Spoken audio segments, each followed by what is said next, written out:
तो छत्तीसगढ़ में आरक्षण पर सियासी माहौल गर्म है। आरक्षण संशोधन विधेयक राजभवन में अटका है और राज्यपाल दिल्ली के दौरे पर। इसे लेकर भी सियासत हो रही है।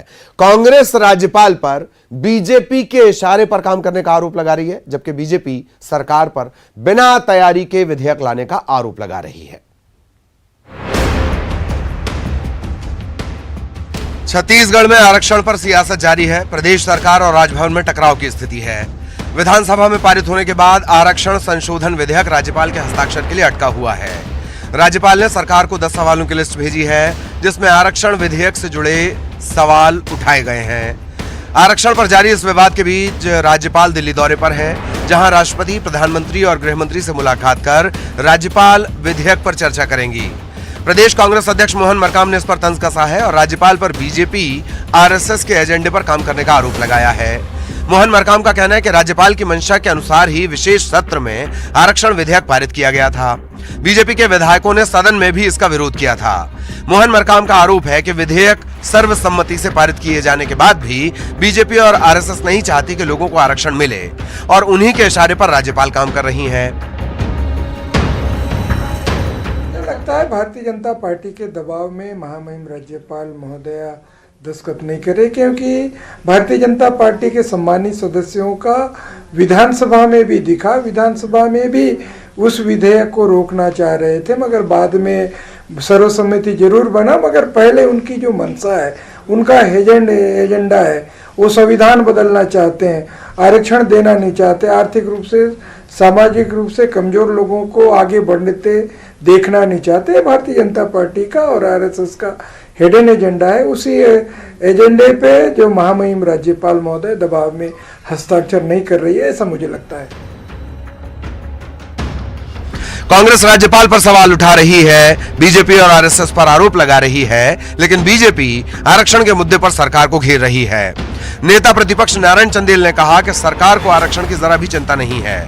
बिना तैयारी के विधेयक लाया गया। नेता प्रतिपक्ष ने विशेष सत्र पर भी सवाल उठाए और कहा कि इलेक्शन के समय ही विधानसभा का सत्र क्यों बुलाया गया। इसलिए जल्दबाजी में ये बिल लाया गया। आज अगर बिल रुका हुआ है तो उसके लिए सिर्फ भूपेश की सरकार और कांग्रेस की सरकार है। आरक्षण पर सियासी घमासान है। राज्यपाल विधेयक को मंजूरी दें, इसके लिए सरकार बेसब्र नजर आ रही है।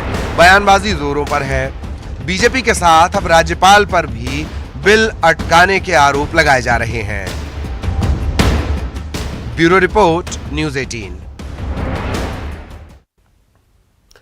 तो अब आरोप प्रत्यारोप के दौर और बीजेपी का कहना कि बिना तैयारी के लाया गया। सरकार कह रही है कि बीजेपी के इशारे पर यह सब कुछ हो रहा है। राजभवन, राज्यपाल, व्यवस्था संवैधानिक, उस पर भी सवाल उठ रहे हैं। घटनाक्रम इस तरह का है, शुरुआत से लेकर आखिरी तक कांग्रेस ने राज्यपाल के बयान के उस हिस्से को पकड़ा है जिसमें उन्होंने कहा कि आप तत्काल ये विधेयक ले आइए, मैं इस पर हस्ताक्षर करूंगी, मैं इसे मंजूरी दूंगी। अब राज्यपाल कह रही है कि हमने तो सिर्फ अनुसूचित जनजाति के लिए कहा था, आप सबका ले आए। राज्यपाल कह रही है कि 76% हो गया है, 58 पर जवाब देते नहीं बना है। सरकार कह रही है कि भाई आरक्षण लाएंगे तो सभी का लेकर आएंगे। तो आरक्षण पर अब सरकार और राजभवन, इससे पहले भी कई बार इस तरह की बातें हुई कि राजभवन बनाम सरकार जैसी स्थितियां बन रही हैं, पर हर बार राज्य की अभिभावक यानी राज्यपाल आई, उन्होंने कहा ऐसी कोई बात नहीं। और राज्य के मुखिया यानी भूपेश बघेल आए, उन्होंने कहा कहीं कोई ऐसी बात नहीं। अब यह जो मामला है आरक्षण का, यह राजभवन में अटका हुआ है। राज्यपाल कह रही है टाइम चाहिए और उस बीच दिल्ली के दौरे पर है राज्यपाल। और कल जिनसे राज्यपाल की मुलाकात होनी है, राष्ट्रपति द्रौपदी मुर्मू, प्रधानमंत्री मोदी से और केंद्रीय गृह मंत्री अमित शाह से।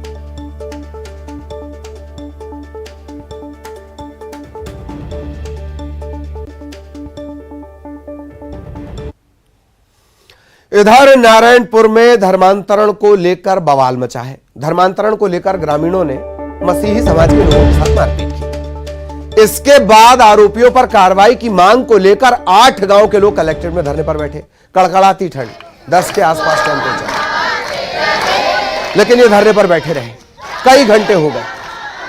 कलेक्ट्रेट के गेट पर यह प्रार्थना शुरू कर दी गई है कि कार्रवाई करनी होगी।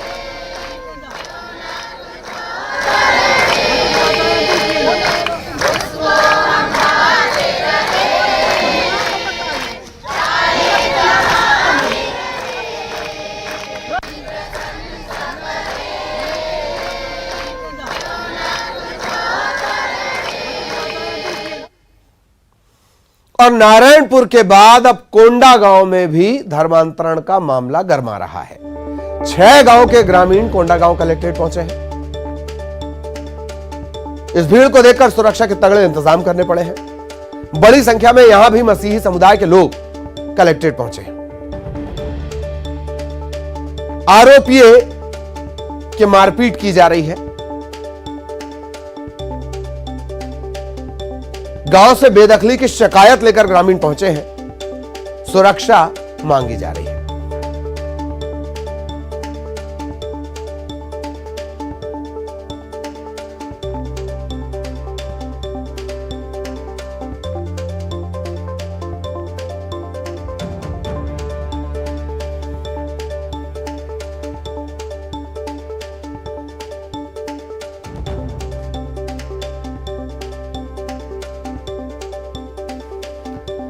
तो तस्वीरें नारायणपुर कोंडा गांव, दोनों जगह यही स्थितियां। नारायणपुर के बाद अब कोंडा गांव में भी लोग पहुंचे हैं, कलेक्ट्रेट पहुंचे हैं। ईसाई समुदाय से जुड़े हुए लोग हैं। 6 गांव के लोग पहुंचे हैं कोंडा गांव कलेक्ट्रेट। 8 गांव के लोग पहुंचे हैं नारायणपुर कलेक्ट्रेट। नारायणपुर में कई घंटों से इनका प्रदर्शन चल रहा है। अब मामला कोंडा गांव में भी शुरू हो गया। 6 गांव के लोग पहुंचे हैं, सुरक्षा मांग रहे हैं।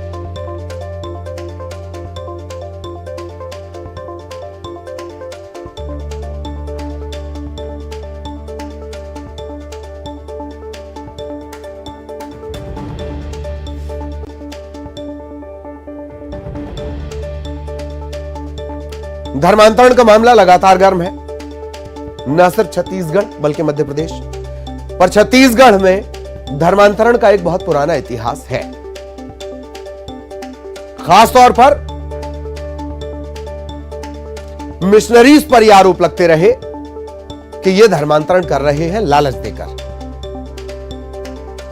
कद्दावर नेता दिलीप सिंह जूदेव, उनकी पूरी राजनीति राज परिवार के अलावा इसी एक मुद्दे के इर्द गिर्द रही। घर वापसी अभियान उन्होंने चलाया।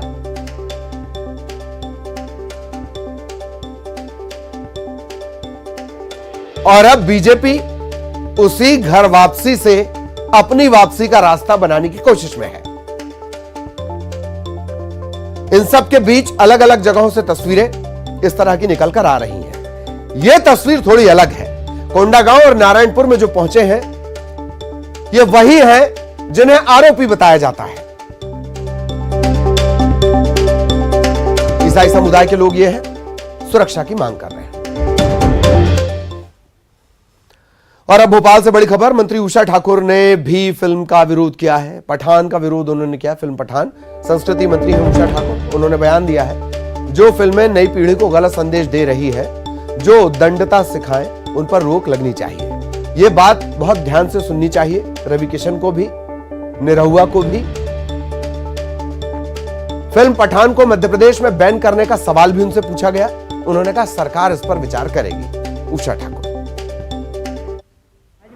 फिल्म वाले हो या फिल्म से बाहर वाले हो, हमारा ड्रेसअप, हमारे बोलचाल, हमारे रहन सहन का तरीका इतना प्रभावी और श्रेष्ठ होना चाहिए कि हमको देख के समाज में सद संस्कारों की भावना प्रेरित हो। यदि हम उद्दंडता, अश्लीलता का प्रदर्शन करेंगे तो जाने अनजाने हमारी आने वाली पीढ़ी उसी बात की ओर प्रेरित होगी। लेकिन वो गाना तो हटाया नहीं, वो सीन हटाया नहीं, तो क्या मध्य प्रदेश में प्रतिबंधित होगी, बैन होगी फिल्म? अभी विचार करेंगे। तो भाई देखिए, लोकतंत्र है, कोई बात हमको अच्छी नहीं लगी हमने विरोध किया, कोई बात अच्छी लगी समर्थन किया। लोकतंत्र है, कोई बात अच्छी नहीं लगी हमने विरोध कर दिया, विरोध करते करते हमने बैन कर दिया, यह भी कई बार हो जाता है। अगली खबर भोपाल से। कृषि मंत्री कमल पटेल ने बयान दिया है। चुनाव जीतने के लिए साम दाम दंड भेद का इस्तेमाल उन्होंने जरूरी बताया है। और साम दाम दंड भेद से मतलब कांग्रेस मुक्त भारत बनाना, विकास के साथ चुनाव जीतना। अब पूर्व मंत्री पीसी शर्मा ने जवाबी हमला कर दिया, कह रहे हैं कि जनता इन्हें चुनाव में सबक सिखाएगी। ये बयान कमल पटेल के बयान पर पीसी शर्मा ने रिएक्शन दिया है।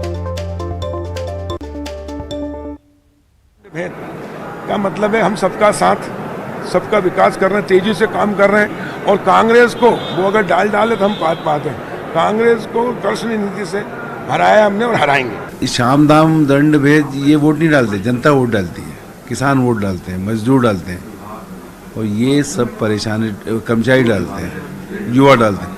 ये सब आज की तारीख को परेशान है। इसलिए साम दाम दंड भेद आप लगाते रहो, लेकिन जनता आपके खिलाफ वोट देगी। और कमलनाथ जी के नेतृत्व में 114 नहीं 174 से ज्यादा से सरकार बनेगी। और अब खबर भोपाल से। कांग्रेस विधायक आरिफ मसूद का बयान आया है। मदरसे के सिलेबस की जांच कराने पर उन्होंने कहा है कि मदरसे की सिलेबस की जांच अगर करवा रहे हैं तो सरस्वती स्कूलों के भी जांच करवाएं। सरकार एक ही वर्ग को टारगेट करती है। बीजेपी की सरकार बांटने का काम कर रही है। भारत में पढ़ाई स्वतंत्र है, जो जहां चाहे वहां पढ़ सकता है।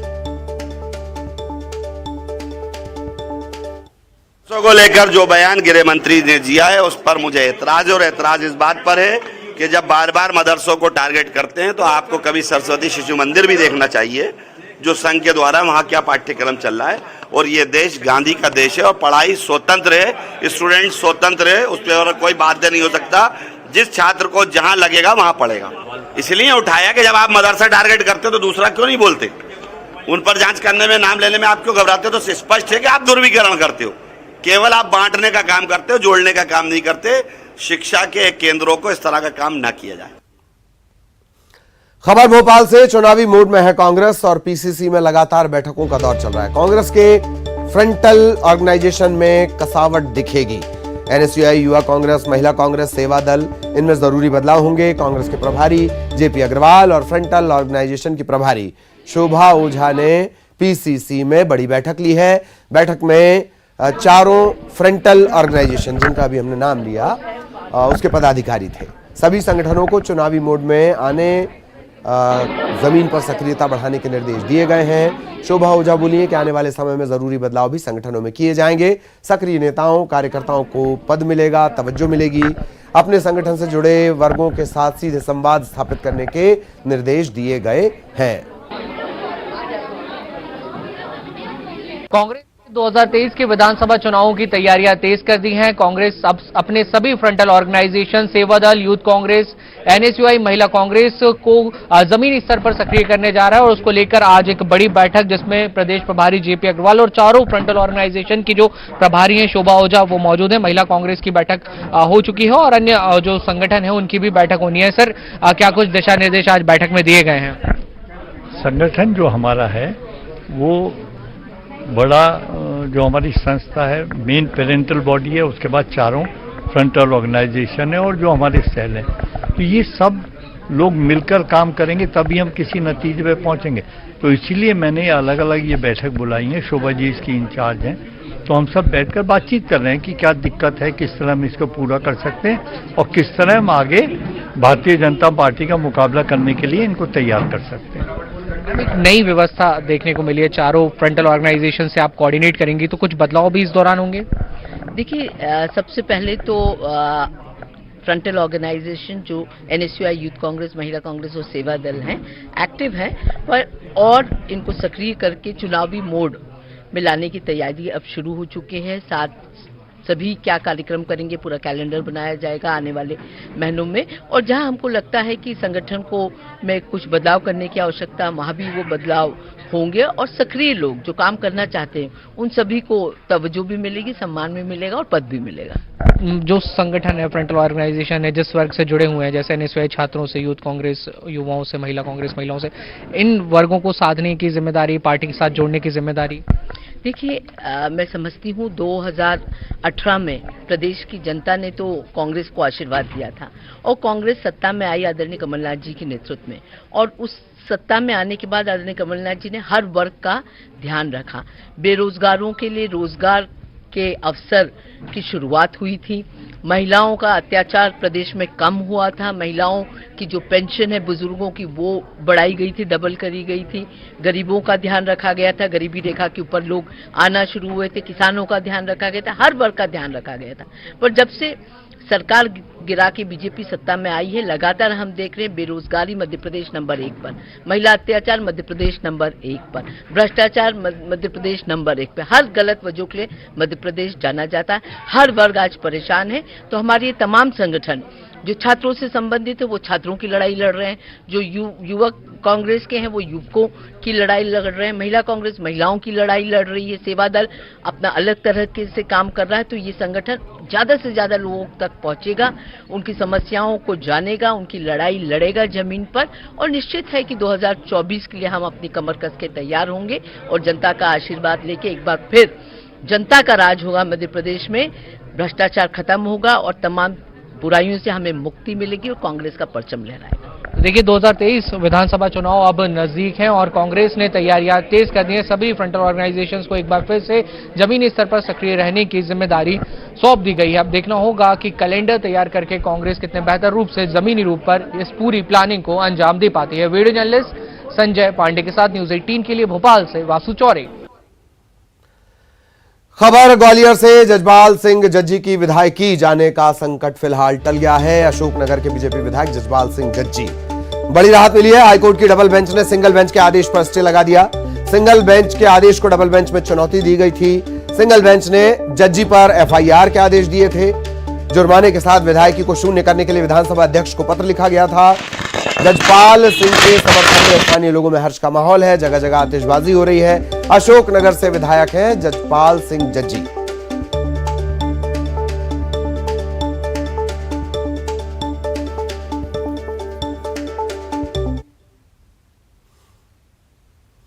फीफा वर्ल्ड कप कतर 2022 का समापन हो चुका है, लेकिन जियो सिनेमा ने एक नई शुरुआत की है। किसी ग्लोबल स्पोर्ट्स इवेंट में पहली बार डिजिटल व्यूअरशिप ने टीवी को पीछे पछाड़ दिया है। फीफा वर्ल्ड कप के फाइनल में इतिहास बना है। अर्जेंटीना ने 1986 के बाद पहली बार फीफा वर्ल्ड कप पर कब्जा किया और जियो सिनेमा पर 32 मिलियन दर्शकों ने शानदार फीफा वर्ल्ड कप फाइनल देखा है।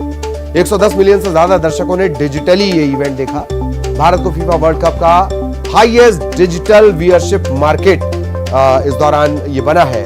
फीफा वर्ल्ड कप के रोमांचक मैच स्पोर्ट्स 18 और जियो सिनेमा पर 40 बिलियन मिनट्स देखे गए। स्पोर्ट्स 18 और जियो सिनेमा टूर्नामेंट के दौरान iOS और एंड्रॉइड पर सबसे ज्यादा डाउनलोड किए जाने वाले फ्री ऐप ये बने हैं। वाकोम 18 स्पोर्ट्स के सीईओ अनिल जयराज कहते हैं कि हमने उपभोक्ताओं को फीफा वर्ल्ड कप के वर्ल्ड का क्लास प्रेजेंटेशन उपलब्ध करवाए। इसके चलते इंडिया के पार्टिसिपेंट न करने के बाद भी ये सबसे ज्यादा देखे जाने वाला ग्लोबल स्पोर्ट्स इवेंट बना, जो डिजिटल का पावर और दर्शकों की पसंद बताता है। स्पोर्ट्स 18 और जियो सिनेमा के वर्ल्ड क्लास स्टूडियो में वर्ल्ड कप के हीरोज की मौजूदगी ने फैंस के लिए यह टूर्नामेंट और खास बना दिया।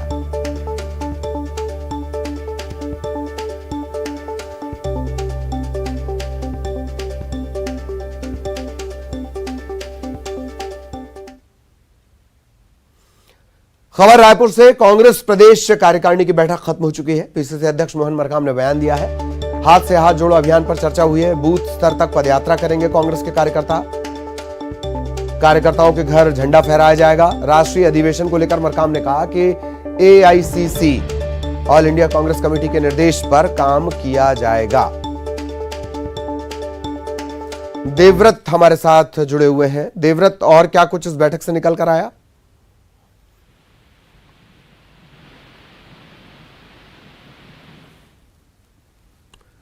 चलिए, देवव्रत से हम संपर्क करने की कोशिश कर रहे हैं। आपको बता दें, रायपुर में कांग्रेस प्रदेश कार्यकारिणी की ये महत्वपूर्ण बैठक थी। बैठक खत्म हो चुकी है। पीसीसी अध्यक्ष मोहन मरकाम ने कहा है कि हाथ से हाथ जोड़ो अभियान पर चर्चा हुई और देवव्रत हमारे साथ जुड़ रहे हैं, उनसे हम बातचीत करेंगे। बूथ स्तर तक पदयात्रा कांग्रेस के कार्यकर्ता करेंगे, झंडा फहराया जाएगा। देवव्रत, आप तक मेरी आवाज पहुंच रही हो तो क्या कुछ इस बैठक का लब बोलो आप निकल कर आया? जी, क्योंकि भारत जोड़ो यात्रा के बाद ये एक अहम अभियान जो है वो कांग्रेस का चलने वाला है, हाथ से हाथ जोड़ो यात्रा। और एक तरह से हर बूथ पर मजबूती बनाने के लिए या जमीनी पकड़ बनाने के लिए एक तरह से कांग्रेस ये अभियान चला रही है। और इसलिए फिर एक बार ये पूरी पदयात्रा निकलेगी और जिस तरह से प्रदेश में इस पदयात्रा की जो रूपरेखा है वो कुछ इस तरह की तैयार की गई है कि हर पदाधिकारी को जिम्मेदारी दी गई है और कार्यकर्ताओं को ये कहा गया है कि बूथ लेवल तक के तमाम जो कार्यकर्ता हैं वो पदयात्रा करते हुए पहुंचेंगे। और इसके अलावा कार्यकर्ता के घर में झंडे लगाए जाएंगे। और बिल्कुल बिल्कुल, बहुत बहुत धन्यवाद देवव्रत इस तमाम जानकारी के लिए। वर्ल्ड टॉयलेट डे के बेहद ही खास मौके पर नेटवर्क 18 ने रैकेट के साथ मिलकर अपनी मुहिम मिशन स्वच्छता और पानी के तहत 8 घंटों का एक ग्रैंड टेलीथॉन आयोजित किया ताकि देश में स्वच्छता के स्तर को बेहतर बनाया जा सके। इस मौके पर देश भर से सरकार के प्रतिनिधि, मशहूर शख्सियत, बदलाव लाने में जुटे लोग, स्वच्छता कर्मी और बुद्धिजीवी एक मंच पर जुटे और यह भरोसा जताया कि स्वच्छता के लक्ष्य को हासिल करने के दौरान देश के हर नागरिक को साथ लेकर आगे बढ़ा जाएगा। आइए नजर डालते हैं टेलीथॉन के कुछ बेहद खास पलों पर।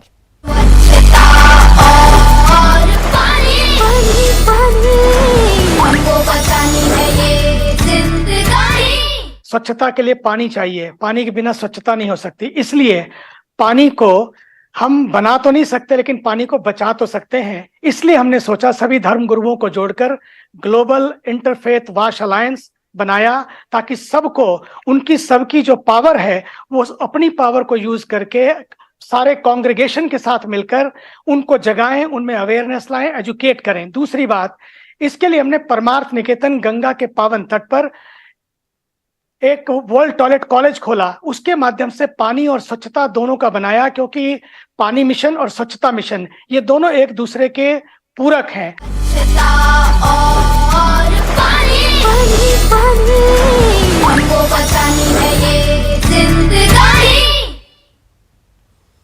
और इसी के साथ इस बुलेटिन में इतना ही। नमस्कार।